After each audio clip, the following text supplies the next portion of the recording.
Je suis Anthony Bélanger, journaliste français, habitant à Bruxelles, et je dirige depuis 7 ans maintenant la Fédération internationale des journalistes. Aujourd'hui, on représente 600 000 personnes, 600 000 journalistes qui sont répartis dans 150 pays du monde. On s'exprime devant les Nations Unies notamment, l'UNESCO à Paris, les Nations Unies donc à Genève et à New York, mais aussi au sein de l'Organisation internationale du travail où on négocie avec les employeurs et les gouvernements tout ce qui a trait et tout ce qui concerne la vie du journaliste. Le fonds de sécurité, il a été créé en 1992, donc le Safety Fund de la FIJE.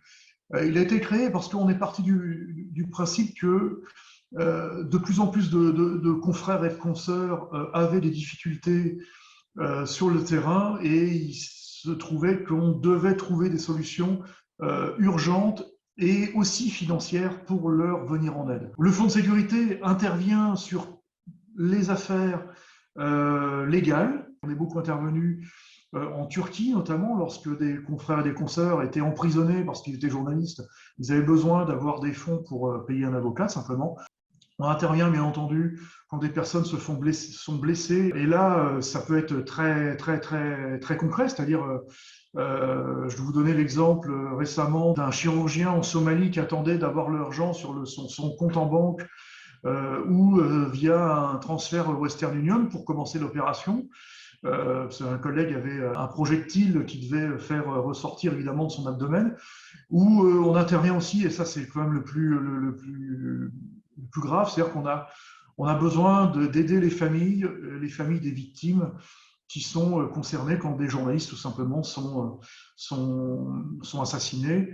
Ça, ce sont des cas concrets et très honnêtement, on a de très nombreux cas comme cela sur toute la planète. Pour l'Afghanistan, par exemple, on avait estimé à peu près à 400 ou 500 000 euros les besoins que nous avions pour organiser la fuite et l'exfiltration de nos confrères et de nos consoeurs d'Afghanistan vers les pays limitrophes, vers l'Europe, ou l'organisation de l'aide qu'on pouvait leur apporter en tant que fédération internationale pour ceux qui allaient rester sur place. Parce qu'une fois de plus, on ne cherche pas à vider l'Afghanistan de ces journalistes, mais bien entendu, il faut qu'il y ait encore des journalistes qui puissent dire voilà ce qui se passe dans notre pays. Nos besoins sont immenses, mais dès l'instant qu'on reçoit un tout petit peu d'argent, on a énormément de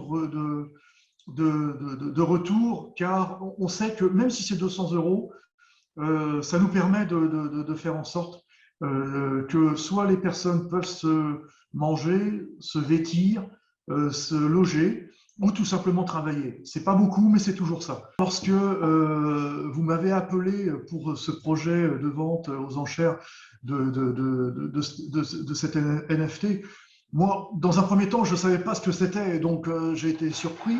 Et après, après avoir échangé avec vous et par email et puis par téléphone, j'ai vu tout l'intérêt qu'il y avait pour le fonds de sécurité, pour la Fédération internationale. Et même si on récupère que quelques centaines ou quelques milliers d'euros, on sera hyper content de pouvoir redonner ça à nos collègues, à nos confrères et nos consoeurs qui en ont besoin dans le monde. J'ai encore eu un message ce matin, on a pu faire sortir quelqu'un d'Afghanistan grâce à cet argent qu'on a reçu.